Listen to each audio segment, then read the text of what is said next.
It's Good Morning Nigeria this Friday, and we're starting off with our first conversation on out-of-school children. We hear 20.2 million Nigerians are out of school. That's according to UNESCO. Let's take this background report by our correspondent Abdul Salam Jubril for status.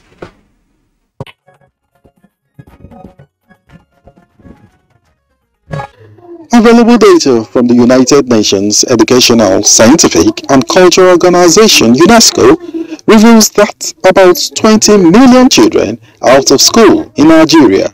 This figure shows an increase from the 10.5 million recorded by the United Nations Children's Fund, UNICEF, in 2020. Bauchi, Kebbi, Katsina, Kano, Jigawa, and 8 other states recorded most of the out-of-school children.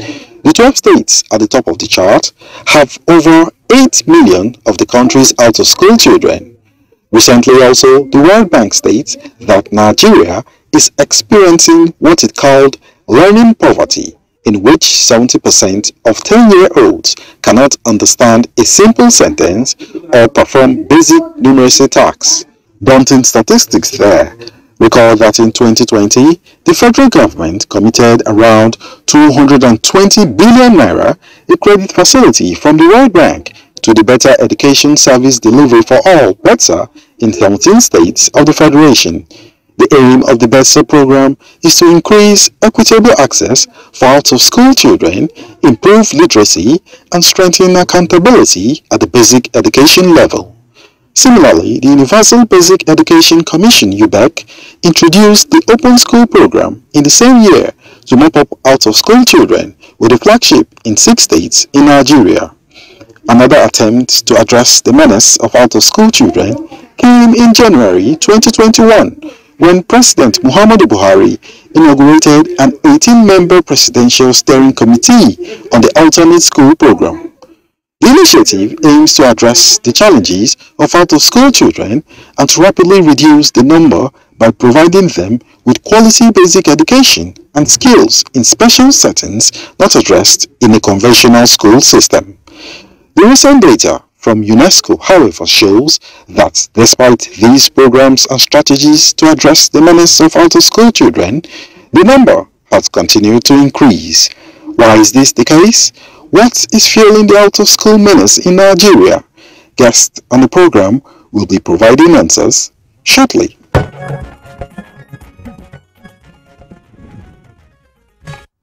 Thank you very much, Abdul Salam Jubril, for that background. With us in the studios now to discuss issues around out-of-school children, we'd like to welcome Dr. Ibrahim Yusuf Abdul, who is the National Director of NGOs, private and voluntary organizations. Dr. Abdul, good morning and welcome to the program. Thank you. Also here with us in the studios is Azuka Menkiti, education specialist at the United Nations Children Emergency Fund, or now known as Children's Fund. Azuka Menkiti, glad to have you on the program. Thank you and good morning. Okay. We also have joined us in the studio the Director Operations Center for Nutrition and Education of Children Foundation International, Sinicaf, Sadly Ayato Mobi. Thank you very much for that. Thank you for having me. Good morning. All right, once again, we're glad to have all our guests here with us. Let's begin with the education specialist at UNICEF. Usually data sometimes can be worrisome. And in the sense of out-of-school children, these days we hear conflicting numbers. UNICEF will give its own numbers, UNESCO will give its own numbers, the federal government will provide its own numbers, and sometimes you're at a loss if you're a public affairs analyst which of the numbers to believe. But what is not in doubt is that the number of out-of-school children in Nigeria is not climbing down. So how do we resolve the issues around numbers in the first instance so we know what we are dealing with? Yeah, thank you very much. I do not think there are any conflicts in terms of the statistics. All figures that has been dished out are all government figures. No figure is UNICEF figure, no figure is UNESCO figure. But what is important is that it's very important that when we talk about the number of out-of-school children, that we are able to categorize the levels. For UBEC, because UBEC is working with us very closely on identifying the number of children who are missing education, and UBEC has the mandate for basic education. So the figure that is actually attributed to UNICEF is coming from UBEC, and UBEC conducts what they call national personnel audit. The last personnel audit that was conducted was in 2018. They just had a recent one, which I'm sure the analysis is ongoing. So the figure that we have is stating that for children within the age cohort of primary school age, we have 10.2 million children that are missing education. And that is coming from the 2018 UBEC National Personnel Audit Analysis. And then if you move up to the lower secondary education level, then we're talking about 8.2 million children who are missing education. So it's always very important that when journalists are interrogating these figures, they are able to categorize them and say that these are the figures within these different school age cohorts, so that it's clear for anybody to understand. But before I just finish, take again the disaggregation of the numbers. Yeah, the disaggregation of the numbers is that from the UBEC data, we have 10.2 million children who are missing education within the primary school age cohort. And then we have 8.1 million children who are missing education within the lower secondary school cohort, because you know, of course, that UBEC has the mandate of providing basic education. So whatever no figures that are being put together that are much more than this could be the missing link for the senior secondary. That is our own opinion. But clearly, we will be very it's better for journalists and every one of us to ensure that when we are rolling out these figures, that we're able to categorize them. And because it is important, for over time, we have been able to come up with different categories of out-of-school children for strategic interventions. And these categories of out-of-school children have been put into different areas of manifestation and different dimensions of exclusion. So globally, there is what we call the Out-of-School Children Initiative that has been able to define the different categories of out-of-school children and the different dimensions of exclusion for out-of-school children. And there are 7 of them. So if people understand all of these 7 dimensions of the categories of exclusion for out-of-school children and begin to allocate these figures from the figures that come from government, to be easier for us to do some analysis. Okay, I think just staying on the figures, the 2 figures that you have given us, if you aggregate the 2 figures, it still comes down to 18 point something, which is what the journalists have been reporting, coming out from UNICEF. So whether lower primary level or lower secondary level, everybody within the 2 levels are still out of school. Yeah. So I don't think there's any misrepresentation of your figures. But what you have, the information you have also given us is that you have government agencies also collaborating with you to come out with these figures. So between the time UNICEF came out with the 18.3 million Nigerian children out of school, both at the primary and the lower secondary. Yes, and now UNICEF says we have 20 point something. UNICEF didn't say. Sorry, not UNICEF, UNESCO. Yeah. That's why we're having this conversation. Okay. Yes. So do you also see that? Do you also have that? Well, from UNICEF perspective, our focus has always been on basic education because the figures we have is coming from an agency that's responsible for basic education. So what I was trying to say is that the difference between the total of 10.2 and 8.1 and the 20 million of UNESCO could be the gap for senior secondary. So it means that it could be the gap for senior secondary. Okay. But for us, the figures that we have is not categorized across the basic education levels of learning. Ms. Monkiti, before we bring in the other 2 guests, I think it is useful to establish the proper framework so that the area focus of interventions, will also be a lot clearer. A moment ago, you did say that there are different categories other than say out of school children at basic level or primary level, and then out of school children at junior secondary level. And you said there are some 7 broad categories or 7 broad pillars. What are these pillars? Yeah, there are 7 clear dimensions of exclusion that have been able to use, that we have been able to use to categorize the different levels of exclusion for children who are out of school. Number 1 is that the first category is that children who are within the ages of 36 months and 59 months, that is 3 years and just before 6 years, who are expected to have been registered in the early childhood care centers, who are not in school. That's the first category. Second category are children who are within the age of primary school age, who have never enrolled in school. The third category is children who are in the lower secondary education level age cohort, who have never enrolled in school. Then the interesting part is that the fourth level are children who are in school within the primary school age, who are at the risk of dropping out. Because there are children who are in school already, who are at the risk of dropping out, who, if nothing happens to them, they will unlikely complete that level of education for primary education. That's the fourth level. The fifth level is children who are in the junior secondary school, who are also at the risk of not completing junior secondary school. The seventh one is our young people who have never enrolled in any level of learning. And the seventh one, that children are adolescents who are in upper secondary, who are at the risk of also dropping out. So these are different categories. And it's always important that people understand these different dimensions of exclusion for different age cohorts of children, so that it helps for targeted intervention and focused strategy and support for making sure that we reduce the number of out-of-school children in Nigeria. Okay, so we want to look at the modality for coming out for this new data that you are talking about.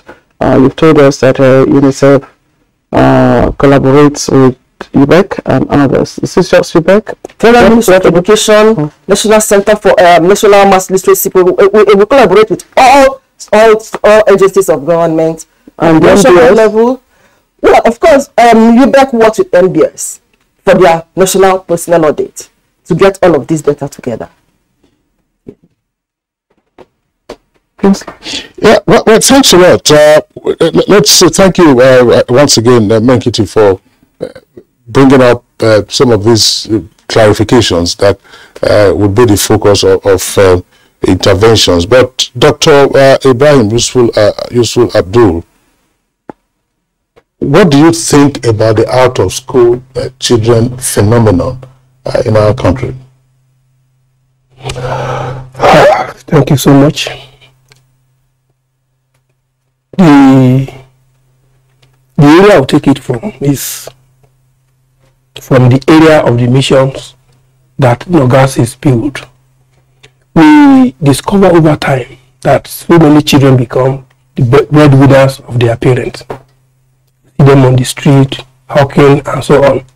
Those who cannot do that engage themselves in so many dangerous behaviors. Insecurity situation in the country. I don't see any of us here who have children that are well trained that will go and be in the bush harassing people. So the out of school children are the founders of the major menace we have in Nigeria today. They are the major menace of the major challenges we have in Nigeria today. And that is why it is so important for government to rely on NGOs such as UNICEF, such as NOGAS, to ensure that all these children, and some, let me quickly say something, some of these children are not in the problem because of lack of parent or just lack of parent. Some of them are there because they have parents that are not caring. Some of them are there because the parents feel that since you are in the world, God can take care of you, and they are just abandoned. And then they now began to have friends in similar circumstances but matured that lead them up with some dangerous behaviors out there. So the phenomenon is so huge in the area of insecurity. It's so huge in the area of menaces such as even prostitution. And today you can see the campaign going on political thuggery. I have never done it all my life. I've never taken calls to follow anybody. So those who can do that are children that are out of school that grew up to rely on some other means of survival. And so they can become thugs, they can become the so-called Yahoo, they can become kidnappers, they can become bandits, they can become so many things that challenge our peaceful existence, in our country. All right, let me bring Mr. Nubi into this conversation. I would like to use a popular phrase by one of my sister colleagues. How did we get here? There are a number of legal frameworks protecting the rights of children to basic and quality education in this country. Quite a number of them. Nigeria is also signatory to quite a number of instruments providing again rights or covering the rights of the children to. And you begin to wonder, there are initiatives also. Government has the school feeding initiative, there is the safer schools initiative. So what are the predisposing factors, driving each one of the 7 dimensions that she has mentioned? Well, actually, thank you very much for this question. Well, you see, even before, before I respond to that, let me just mention something about the data you mentioned earlier. You see, there's nothing wrong with having numerous sources of data regarding these issues. After all, when there are so many sources of information out there, the truth will be represented. That's what I believe. And so many people also believe that. Regarding the issue of how we got here, actually, it takes time. Over the years, negligence is part of them. Like, for instance, if you consider the UB itself, which was established, I think, by Obasanjo's administration in the year 2000, the idea is to mitigate against the rising out of school children. But you can see that it didn't have any effect. So inability to implement policy as they should be is part of the reason why we're here today. And then sometimes the environmental factors as well, peer group, and the influence it has on children is part of the reason why we're actually here. And there's so many factors in our society today that actually lead to why there's so many out of school children in the country. Some of them are religious, some of them are traditional, some of them are, like I said, environmental, and so many other issues. And regarding the signatories, policy framework, and inability to adhere to some of these critical issues are part of them. The idea about evaluating those policies over the years hasn't been there at all. We find that this is a country where people find it difficult, government find it difficult to track what is happening. How do we get to evaluate these policies to see whether they're actually working or not? How do we get to establish whether what we've been doing is succeeding or not? Nobody does that at all. Once people establish things and then we go ahead and implement them, and as you find out that evaluating those things to find out whether they're actually working or not is not there. And we keep establishing more. We keep establishing more and more and more.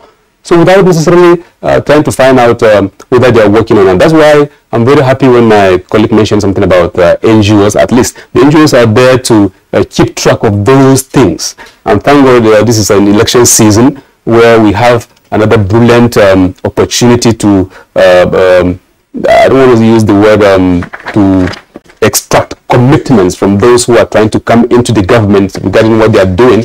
But it's actually a key factor in trying to establish whether these issues, these policy frameworks are working or not. We need to fast track our efforts in trying to ensure that those policy frameworks are working. And then those initiatives, those policy in which Nigeria is a signatory to, are strictly adhered to. You can actually see, for instance, the UNESCO goal that 26% of our budget should be allocated to. Who's watching that? Nobody's watching that, and it's still out there. And so it's affecting a lot of these issues. And then regarding the tradition, we all know what's happening. Sometimes in some certain part of the country, like in the north here, you find out that there's so many people who actually think that school is a very tedious way of trying to make up a living. So they feel, why not do something else? Something else. Yes. Because that's dropout. Yes, dropout. I mean, it's a lot of in the south and the southeast. Yes. Let me hear from Mrs. Menkiti, Azuka Menkiti.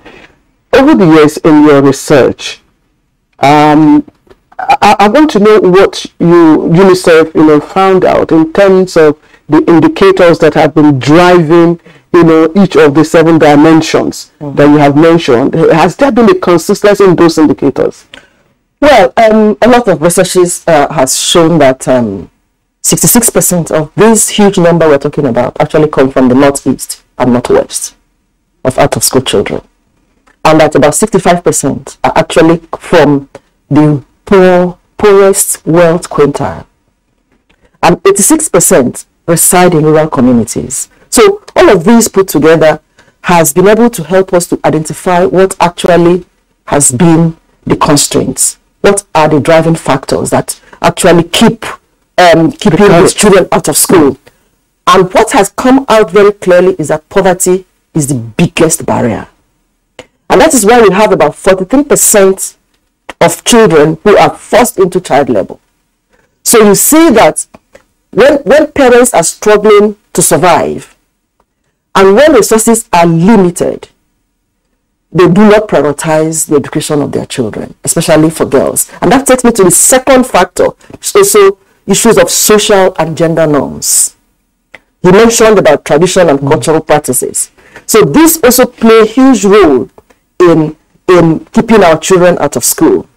There are parents who do not believe in the value of education. I mean, when you look at it globally, in a broader dimension, you won't blame them because of the fact that there is a link between the learning outcome and the number of children who are not going to school. Parents are beginning to lose confidence in what happens in the school. What is also at the end of it all, so what happens? What's the change? So we're also concerned about the learning poverty. So that's a connectivity, that's a connection. So apart from poverty, social and gender norms clearly is affecting the girl child, because 50% of children who are not going to school are girls.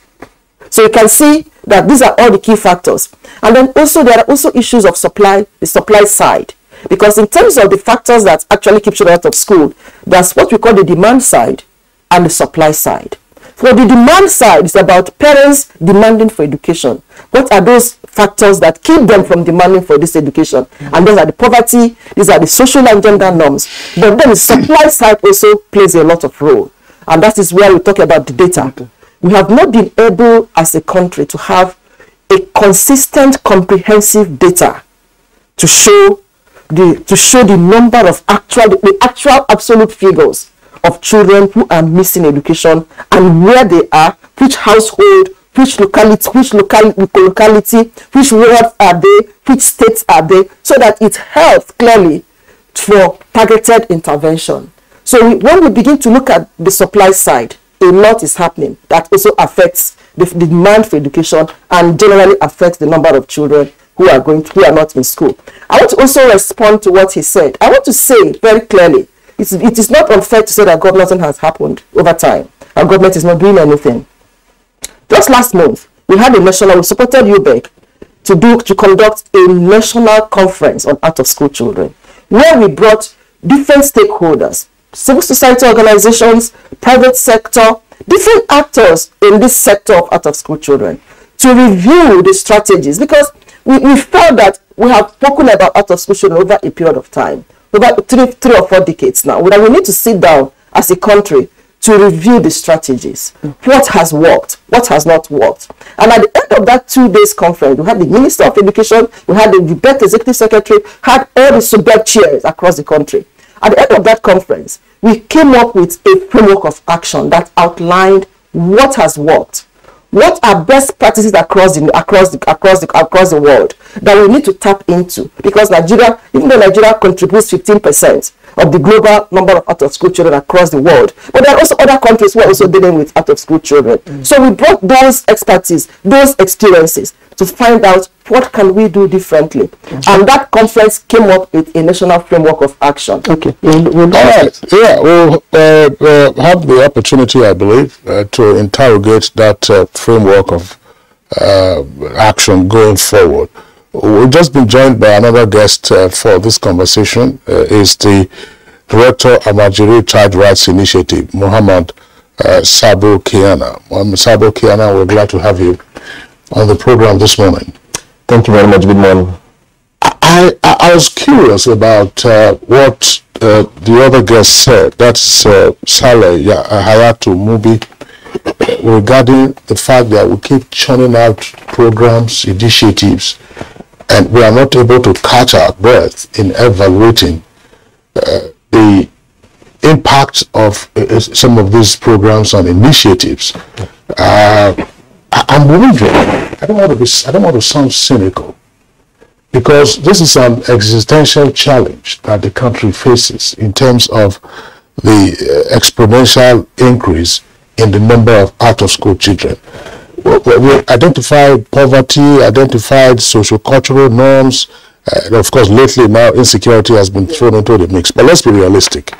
Obafemi Awolowo recognized poverty as a factor in out-of-school children at the time in the Western region, and he introduced free education. And everybody could see the impact of free education in the Western region, which of course continues to grow till today. And then during the military era, General Yakubu Gowon, there was a national development plan.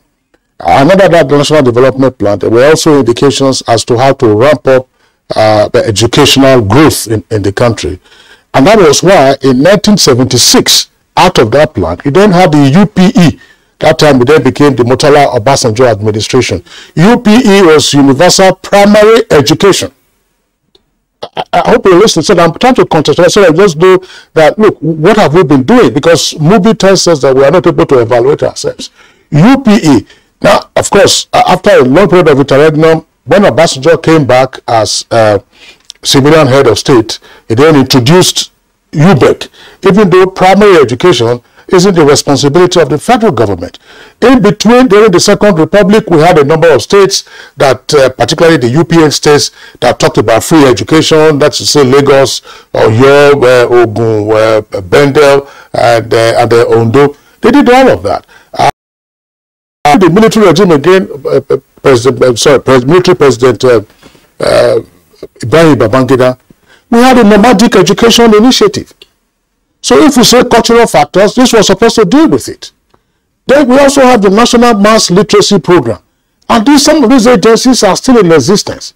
And yet, day in, day out, we are seeing the numbers rise. And I'm sure that in our various neighborhoods where we live in the Federal Capital Territory, you should find it worrisome, the level of vagrancy amongst young persons, amongst children who should be in school. What are we not getting right? Let's begin with Sabo and then come back to Mubi and then the other guests. Thank you very much for having me today. Okay. During the UN and I get a lot of people talking about this education. Indeed, Nigeria is just one of those countries facing this global issue of out of school. Okay, we have to, I'm sorry, Sabo Kiana, we have to pause you because we understand there is an audio challenge with your microphone. So we get our engineers to sort that out. But let me take the question back to Mubi because you raised, I've given you almost like a historical background as to what, because all of those historical issues were supposed to take care of poverty, we're supposed to take care of social cultural issues, religion, and virtually everything. And here we are. The Amajiri initiative, school out of school children, safe school initiative, and so on and so forth. And we just keep hearing the numbers rise. And as I said, I got worried in the morning that when you're coming to the studios and you are seeing young persons, you think they are busy collecting, they look like scavengers. But those scavengers you are seeing who are probably 10, 12 years old today, in another 5 years, you know what they will become. Definitely. I was at Yahuza in Suya there in central area. You needed to see these children all over the place hawking. And you wonder if this will happen at the Federal Capital Territory, how more of villages down there. So it's a very serious issue. We need to talk about a lot of them out there in areas like in the northeast where I come from. The issue is very, very serious, especially at the grassroots level where the assessment is very lazy compared to cities. So if it will happen in the cities down there, it's a very serious issue. I personally think, well, because there were a lot of policies put in place to take care of that, not just mass literacy, even adult literacy program in the past was there to take care of the adult people who were not able to access education when they were young. But yet, you still find out that the number kept rising. So that's why I'm saying that there's something fundamentally that needed to be done in order to mitigate this issue. Otherwise, we're in big trouble. Just like you said, these are children probably between the ages of 6, 11, 15. So in the next few years, who knows what will happen? Because partially, even the insecurity we're facing now can partially be attributed to that. Obviously, when we look at that Sheikha who is almost gone now, bragging, shooting all over the place, you can see clearly that this is a person who didn't receive formal education in his place. So what will become of this over 20 million that we are facing right now? So it's a very, very serious issue. And then as a nation, we need to go back to drawing board to ensure that we come up with something very, very vibrant that will take charge of all these things right now. Otherwise, going forward, it's going to be a very serious problem, obviously.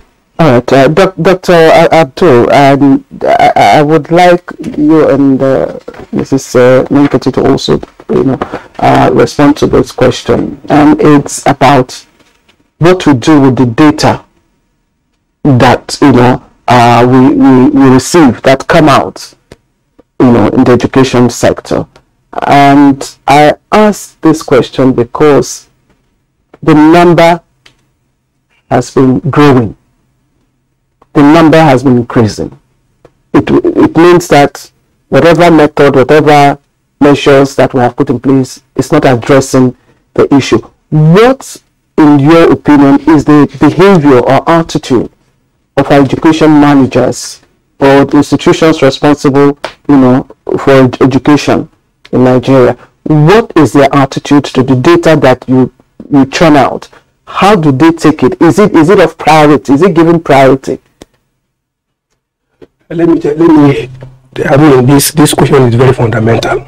But let me move away from academic exercise and talk on practical terms on what we have experienced as NGOs. Last year, but this year during the high period of rainy season, we sent out our members to go to farm locations, and we discover schools where the children in uniform are helping their father in the farm. Now, how do you explain to a father whose child is the only tractor he has to allow that child to go to class when the child is the only support he has at his age?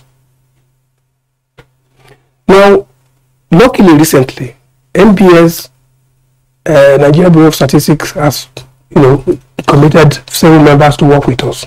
And what we want to do is not just generating data. We want to generate specific data in relation to where and how these children can be reached. If you travel from Nasarawa to Toto, let me use this neighboring area as an example, a place called Gadabuke. Between Gadabuke and Toto is a farm settlement that a child of 3 years in rainy season will not be seen in the class. In fact, couples that were there to feed them did not see the children to feed in their classroom. Now, if you are carrying policies don't we look at this timing of farmers also? That, okay, if these farmers' children cannot go to school by 8 o'clock, the famine hour period also, we create another calendar for these children in these settlements. And farming is one of the major occupations of Nigerians. And majority of these children are the majority of the children we're talking about today. If I am blind, for instance, and I have 2 little children, and you are not, and I am not, and I will not be again, and God will allow me to be blind, and I have 3 male children, and my only means of subsistence is farming, and my children are sighted children, they can see 3, 4, 5, 6. Nobody arranged for how I will feed. And you ask my children to go to class, and there is no even assurance that these children will go to school and come out and get jobs. I've already been pointing that even if we take these children to school, they will finish and they will not have jobs. So this background is important so that we will not be talking academically as if things are not working. The reason why those things cannot work, policies may not work, is because where I can tread to as an NGO, you might not be able to go there.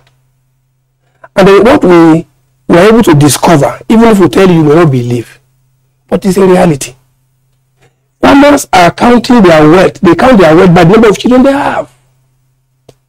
Without this number of children and wives, they cannot do anything. See, Dr. Ibrahim, I'm sorry to interject. Yes. Because this is almost like a 1950s or 60s argument. Yes. Because I'm saying this, we are born and raised in this country, and there was a time when some of these arguments could be made. I'm not disputing what you are saying. That is the reality that we are faced with. But in terms of proffering solutions, why should it be that we are hanging on to this same mentality? What was then supposed to be the purpose of mass literacy and adult literacy? For an adult to be trained to say, look, recognize this. Your child is not your tractor.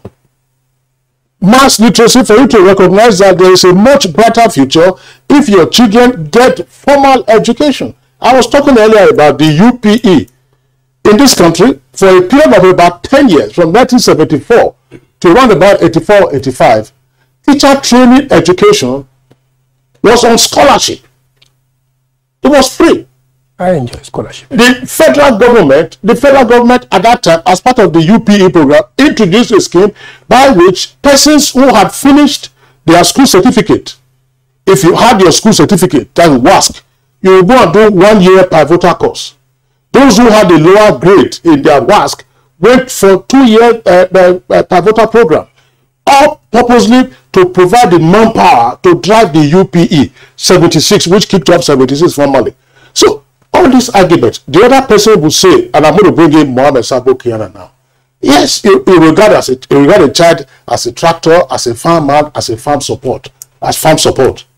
For goodness sake, the argument there would be, why don't you then incentivize the farmers using modern farming methods? That's where I was going to call Mohammed Sabo Kiana. Thank you very much. It's interesting to have this conversation.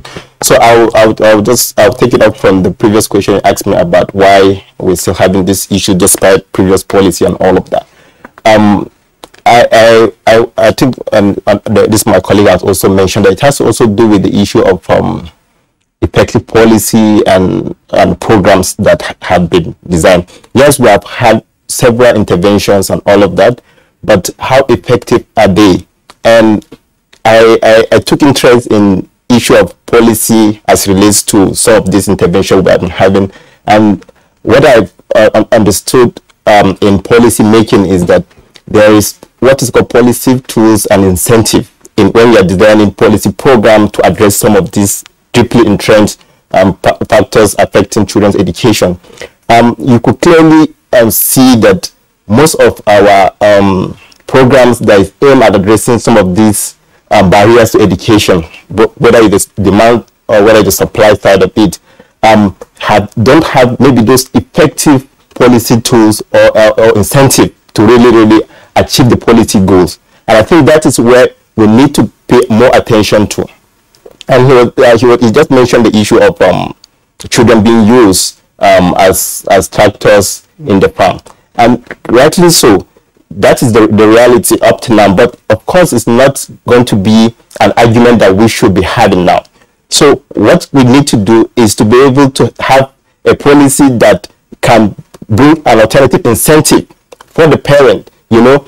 In addition to that, of course, you have to educate the father that yes, there's a better opportunity if your children have access to education than just the farming this thing. But you also I mean, the father having children on the farm as his factor is their own normative belief that this child is best used in the farm than going to school. But the societal expectation is that this child should be in school, and there are laws that are in place to say that this child has the right to have education. So it is all about having effective policy and policy tools as well as incentive, you know, to be able to achieve the goals of policy. And that is where I think our policy makers and our lawmakers need to review and also have this incentive to make it work, because like the school feeding program, you know,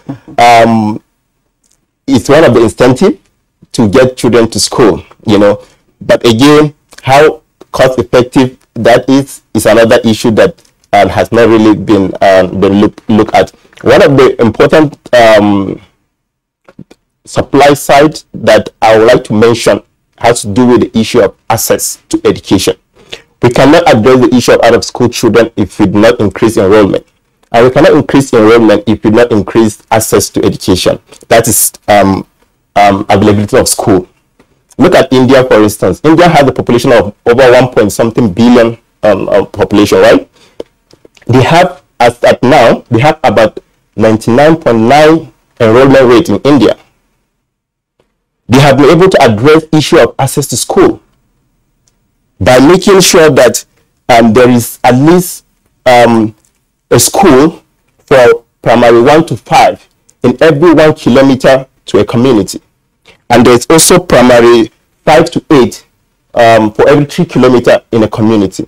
That's how they have been able to address issue of enrollment. Now they are faced with issue of quality education and skill education, you know. So this is what we also need to begin to look at. What are the strategic steps we need to begin to address, you know. And again, another thing has to do with issue of prioritization.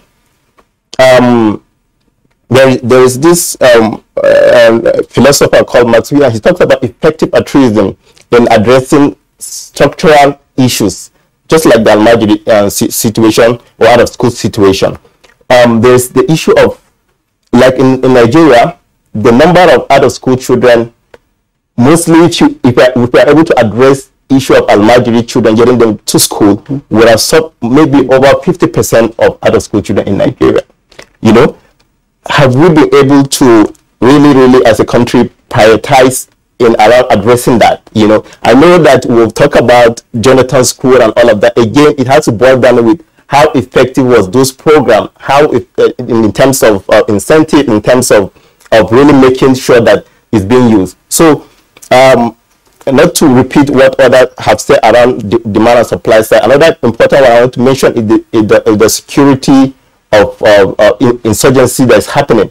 And I would like to use this opportunity to just mention that there are school girls that are still being kidnapped in Kebbi State for over 1 year. There's no way you can go and convince parents in that community, you know, to get their children to school again and all of that. So these are some of the structural issues that we need to address if we are to really get back our children to school. Okay, let's look at the effectiveness of some of the you know, policy tools plus incentive that you talked about, and see if it is something that can be sustained, or if there are areas, you know, they could be modified, you know, for better results. One is the Safe School Initiative. That was meant to, of course, address the issue of security. And then we are looking at the school feeding program, which is also meant to drive the demand side. Yes. So how do you evaluate the effectiveness implementation of these initiatives? And is it something you would advise from your professional experience to be sustained? Is there any way it could be modified, for better implementation? From our own perspective, the new thinking from us now is that we want to move from the business of schooling to business of learning.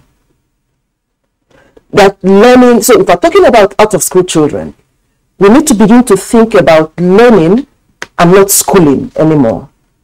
So that the focus is on how do we get children to learn and not how do we get children into school. To go to school. Because learning can happen anywhere.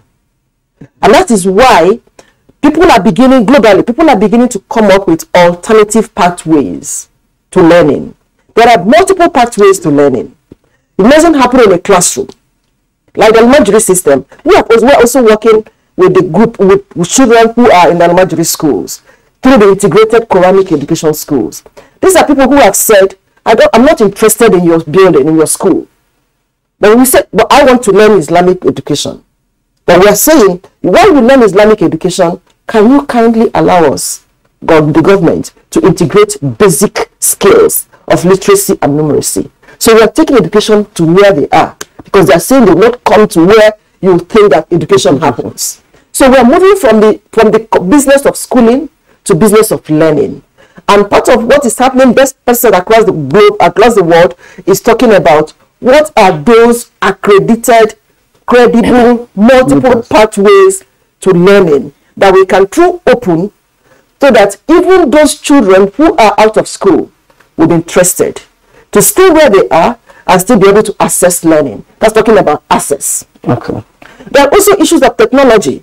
I mean, we should be able to move with time. So we're also looking at leveraging technologies and innovation and bringing ICT. You'll be surprised that that child in Almajiri school can use a tablet and is able to access learning sitting in the Quranic center. Our research has shown that even in terms of reading, that children who have gone through Islamic centers read better than those who have gone through the formal schooling. So we can't say, sorry, no, expand your catchment area, because it's not just Almajiri or those here, because you also have school dropout, those who engage in apprenticeship that do not go to school. So that is why I'm talking about bringing in technology, going to the markets where the boys are to give them education, market schools. That was happening some years ago, but all of these were dropped. So you asked about why are we not where we are supposed to be? What is happening? I think that what is happening is public financing is not enough. We are not committing enough. I'm sorry to interject. Not financing. I'm sorry to interject. When you say public financing, I mean, some persons are going to disagree with you, including myself. Is it that public financing is not enough, or that we are not deploying public financing that is available appropriately? Fine. There are different levels. Financing is a very huge problem. In terms of bringing allocation, you talked about the fact that the standards, I know people mentioned it, we are not meeting up the standards. The highest allocation we have ever had was in 2015 when we had 10.7% of the budget. I can't remember exactly, but it was about 2015 or 20 whatever. We have never ever passed that in terms of allocation of funds, both at the national and at the state level. What was 2022 budget? How much was allocated to education? The second level is what you're talking about. Utilization and release. There's a huge gap between what is allocated and what is released and what is utilized, and how effectively is most important. That has been utilized, and how much efficiency we have gained from whatever has been utilized. So so financing is a huge problem. Policies are not a problem. Nigerians, we have brilliant experts in this country who come up with very brilliant policies that over time they review, over time they come up with new ones, but what happens is in implementation, and you cannot implement without funds. And when these funds come out, like you talked about, sir, when these funds are allocated, the nightmare begins in terms of release, in terms of efficiency of use, in terms of actually utilizing it on what and how and where. These are where the issues are. I hope, Mubi, just hold on, I'm coming to you. I hope at the conference that you had, you said it was last month or a couple of weeks ago, that some of the suburb chieftains who came told you, either in private or in plenary, the ordeal that they go through with their state governments. I'm sorry, we are smiling. We are talking about utilization. For instance, ICPC has uncovered a scheme in some states, in some locations, where you are supposed to pay a counterpart fund to say 50%, say you put in 1 million, and then the federal government through UBEC puts another 1 million, it becomes 2 million. So you draw down on the 2 million, and then you go and utilize it. You use maybe 200,000 for education or for suburb, and then you use it for other purposes. This is one of the major issues. You're talking about having access, providing schools in rural locations and so on and so forth. If you have those rural locations, if a child in a rural area can use a tablet, how do you charge that tablet? How do you power it? Where there are no solar, they don't have solar power, electricity in those locations. Hang on a second, because this is a topic that we can go on and on discussing. If you recall, during nomadic education, during adult mass literacy, during adult and mass literacy programs that were initiated, part of the media that were supposed to have been deployed was radio. We were told that radio is very effective. People in the rural areas can receive them, low maintenance costs for your batteries and so on and so forth. I want to just, in terms of numbers now, at the time those policies were introduced, find out how many radio stations we had in Nigeria. Today there are over 600 radio stations in different locations, owned by individuals, owned by states, following the regulation of the broadcasting sector in 1992. What are the radio stations playing? Sorry, you have to do that in less than 30 seconds. Because Movie 30 seconds, and we are going to end this conversation because we have a second topic. Yes. Just like she said, I'm not going to dwell much on the radio aspect, but deploying other solutions outside the formal education system is going to help a lot. That will give room for NGOs to come in and play a key role in the education system. Beautiful. What do you think? Absolutely, yes. The alternative education pathway is very a good approach. But again, how effective will all of this be in terms of quality for our children? What can we do? All of us must participate in funding of education. Everyone must participate, and that is the role of NGO in this direction. And by the grace of God, we are going to have a program very shortly where Nigerians of like minds will be put together. Chaired by we should move from schooling to learning, so that we emphasize learning and reach children where they are comfortable to learn. All right, thank you. But I hope this is not trying to already reinvent the wheel. There were persons who didn't go to school in the past who used correspondence. Exam success, rapid results, and so on and so forth. But they recognize that, listen, schooling also has its own impact on the child in terms of educational growth. Anyway, the conversation continues on some other occasion. We'd like to thank you, all our guests, because we're all bothered about the out-of-school children phenomenon. Dr. Ibrahim Abdul, National Director of NGOs, Private and Voluntary Organizations.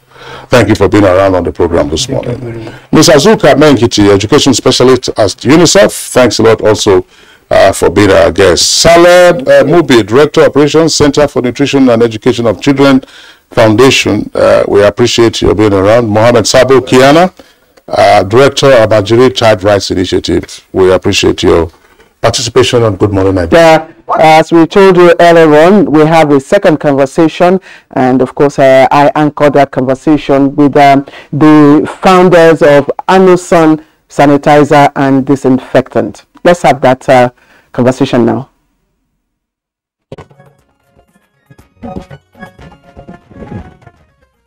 Now, since 2019, we've seen a new normal in of course, the use of sanitizers and disinfectants almost all places, houses, offices, and schools where have you.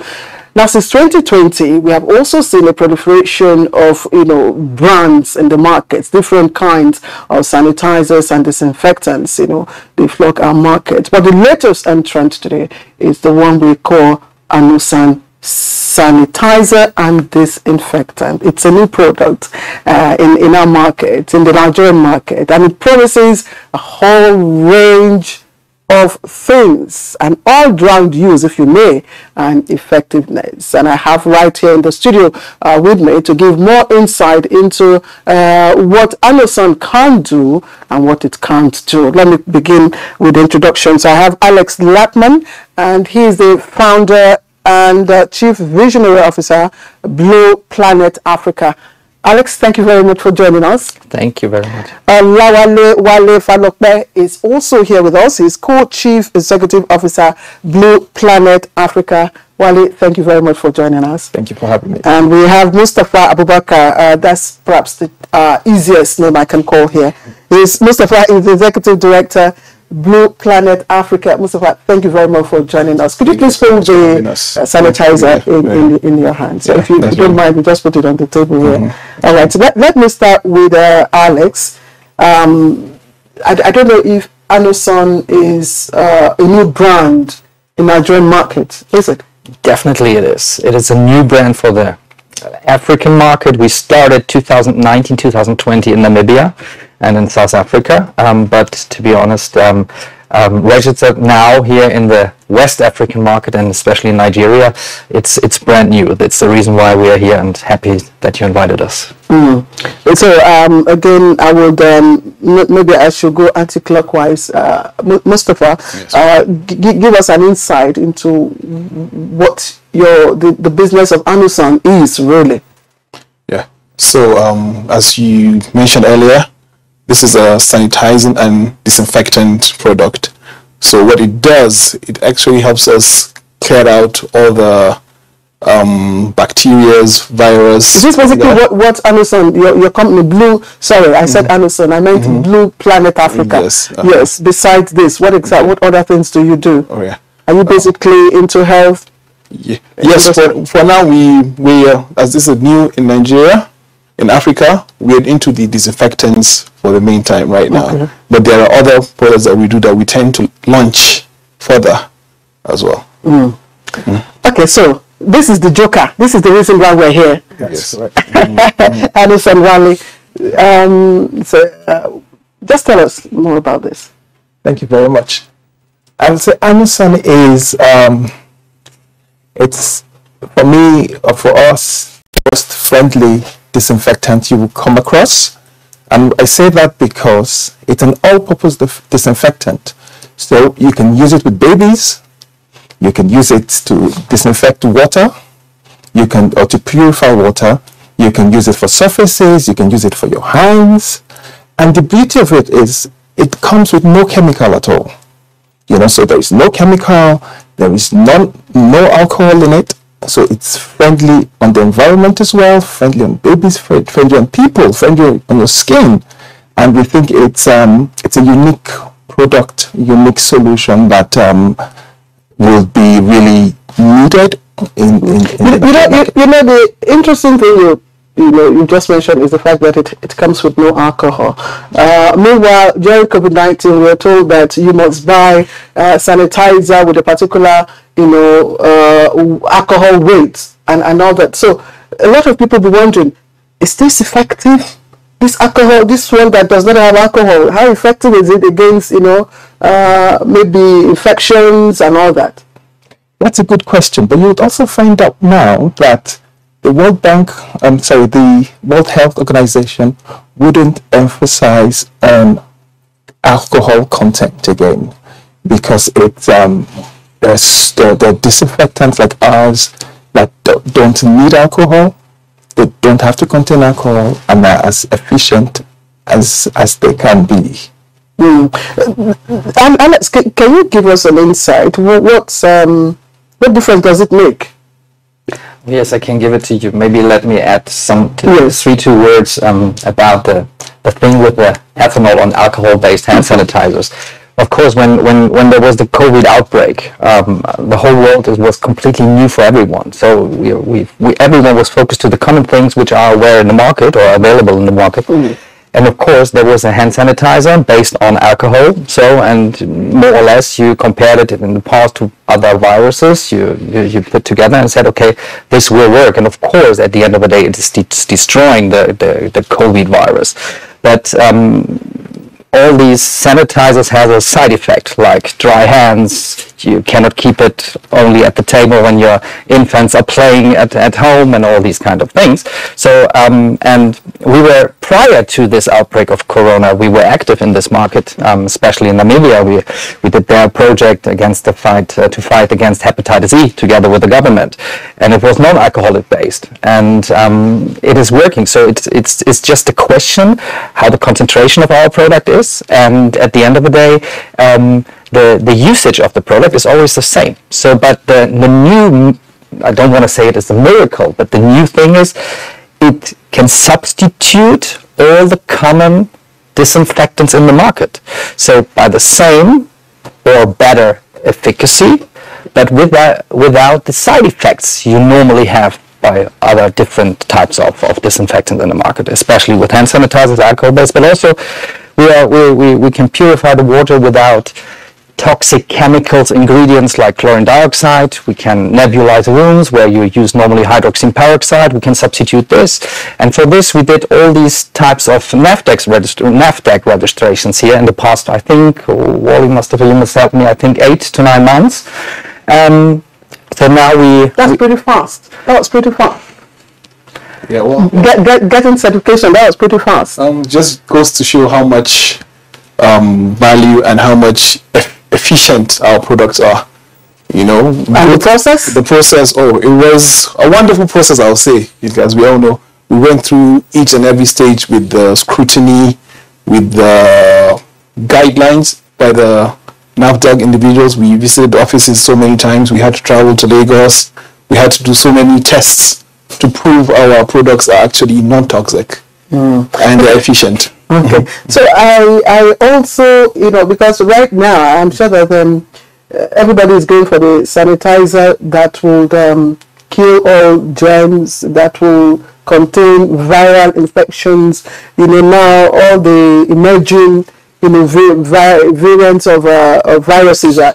So almost every Nigerian will be looking out for one sanitizer that can do all that. That's correct. Is this effective against, for instance, COVID-19 virus? 100%. And I'll say COVID-19 is child's play, to be honest. It's effective against Ebola and any kind of virus or bacterial infection. So it's complete child's play, yes. So what are the active agents that make this one different from the others in the market? I don't know. Anyone can answer. Of course. Yes, Alex. I don't want to bother with chemical ingredients because, of course, we're always stating no chemicals inside, but water is also a chemical. So this we have to make clear. So it's made from water and salt, and the active ingredient is an active chlorine released from hypochlorite acid. But that not means that we have a passive residue after the application process inside of the liquid or during the application process. So you must understand, or the easiest way to understand is that normal disinfectant produced in the same way on this chlorine base. During the production process, you're producing on the sour side and you're producing a chlorine gas, for example, as a side product, which is highly toxic. And during and after that, during the application process, you have also some side products which are coming during the application, so that you have to take care how to dose it into the water. The best is always water purification with chlorine dioxide. If you overdose it, then of course there are no germs inside, but now you have a toxic residue inside, because the active chlorine part normally it's working against the germs, but then you have a residue part inside of the water. And for example, these chemical residues never exist in our liquid, neither in water nor on surfaces and all these kind of things. Just before we came into the studio, Wale had a sprayed into his mouth, and I'm like, wow, this is not a mouth spray, So I assume this is also safe, for consumption. Completely. That's why I can. Completely safe. I didn't get this. Not like that. Yes, Don't try that at home. Don't try that. this is just to show you the level of how safe this is, you know, and again, no alcohol, no. So how long did it take for you to come out with this product? I'll let Alex tell you more about that. Oh yeah, so the R&D phase, more or less, for the product was started in 2000 or 2002. I incorporated Blue Planet in 2015, not only focused on hygiene products, it was more to create a company which do much more for the society and also for our environment. So that means a real sustainable company. So this is the reason why Blue Planet itself, the Blue Planet Group, has 3 different lines: hygiene to make the environment and also for the people, sanitization in a better way or in a more harmless way. Focused on food, shelf life extension, increasing yields while focusing on making irrigation water better, and on the other side also of course focusing on bringing clean and safe water to everyone. So this is also one huge topic we have on our table, but it was from 2015 on we created this range. In 2019 we started after Europe and the Middle East. We said, okay, we want to go to the African continent, and we started by trying to come into the Moroccan market with a partner, and on the other side we started this in South Africa and Namibia, which turned then, for example, in this pandemic, we call it Lighthouse Project in the fight of against hepatitis E, and so on. And then of course when Corona was coming, the pandemic, so it of course the awareness for products like ours is now there, but unfortunately during the restrictions of lockdowns, travel restrictions, etc., we were a little bit stopped what was the expansion to the market. And this is why the reason also why we pushed it so hard to be now in the position to sell it in the market. Okay, we have just few minutes to round off our conversation, and I'd like to ask you again, where is your parent company based, and are you contemplating also setting up here? Because usually, you know, when you come up with you know, such products, you do, and then you find Nigeria a veritable market. Why is Nigeria a good market for you, and are you willing to, you know, do, you know, the production, you know, here, set up here? I don't know, Alex. So my company, Blue Planet, is based, the mother company is based in Frankfurt, Germany, with a subsidiary in Berlin, and then we have spots in partner destinations in Europe and in the Middle East. We have a company in Namibia, we incorporated a company in Rwanda, we incorporated our company, I think, last year in Nigeria. As I said, Blue Planet is a real sustainable focused company. We want to create real impact, and an impact is also to bring people into employment. So we will, at the end of the day, is not that we just want to export from Germany or Europe to the Nigerian market or to the African continent. No, the idea is that we will set up a factory here and with Nigerian employees, with a Nigerian management, so that we really focus on a Nigerian or West African company, which is providing or manufacturing, producing, employing people in the market, and then bring it to the market. And when you ask me the question, why Nigeria, or why not first? Yes, Namibia, for instance. I mean, why is it? Because you told me that this is only for Nigerian market at the moment. No, we are active in the Namibian market and South Africa. There we are. This product is also in Namibian market? Yeah. Okay. It's just new in Nigeria. It's just new in Nigeria. So, how do you access this, the products?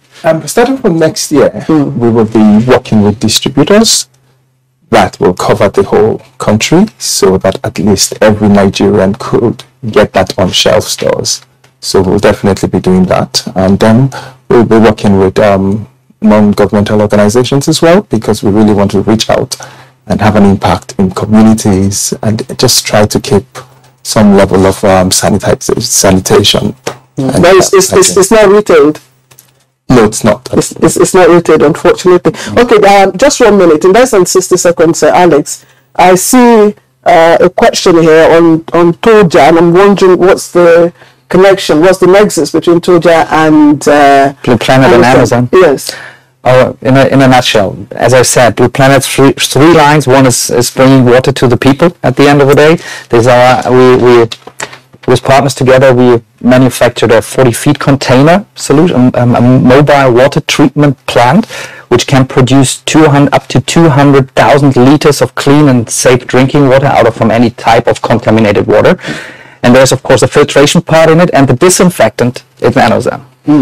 That's what great response there. And Mustafa, I'm just wondering what your next step is now that this product is out. What's the next plan for the Nigerian market? Yeah, well, for now we're promoting the product, making people aware of what we are doing and the value we will impact to people. So right now we're working on more on the CSR side, and then we go into the market fully by next year, as we say. By next year. Yes. All right. I guess that's without having any other question. I guess that's our conversation. Alex, I'd like to thank you, and I wish you luck. Thank you very much. And Alex is founder and chief visionary officer of Blue Planet Africa. Olawale Wale Falokbe is also co-chief executive officer Blue Planet Africa. Thank you very much for sharing your thoughts with us. Mustafa Abubakar, executive director. We appreciate you. Thank you. Thank you very much. Right, let's go.